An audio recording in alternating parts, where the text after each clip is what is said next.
এক ছোট্ট প্রতিভা নিজেকে মেলে ধরবার আগেই ফুরিয়ে গেল। আগুনে পুড়ে প্রাণ হারালো ধারাবাহিকের ক্ষুদে শিল্পী।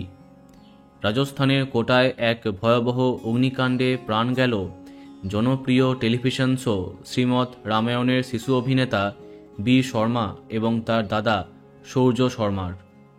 বীরের বয়স হয়েছিল 8 বছর এবং তার দাদার 16। বীর শর্মা সোনি সাব চ্যানেলে এই পৌরাণিক ধারাবাহিকে পুষ্কলের চরিত্রে কাজ করে রাতারাতি খ্যাতি পেয়েছিলেন। পুলিশ সূত্রে খবর, রবিবার প্রায় 2টো নাগাদ দীপশ্রী বিল্ডিংয়ের 4র্থ তলায় শর্মা পরিবারের ফ্ল্যাটে আগুন লাগে। প্রাথমিক তদন্তে অনুমান শর্ট সার্কিট থেকেই আগুনের সূত্রপাত।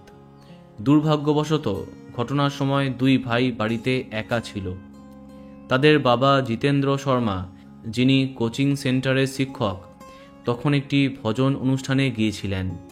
অন্যদিকে তাদের মা একজন অভিনেত্রী, তিনি কাজের সূত্রে মুম্বাইতে ছিলেন।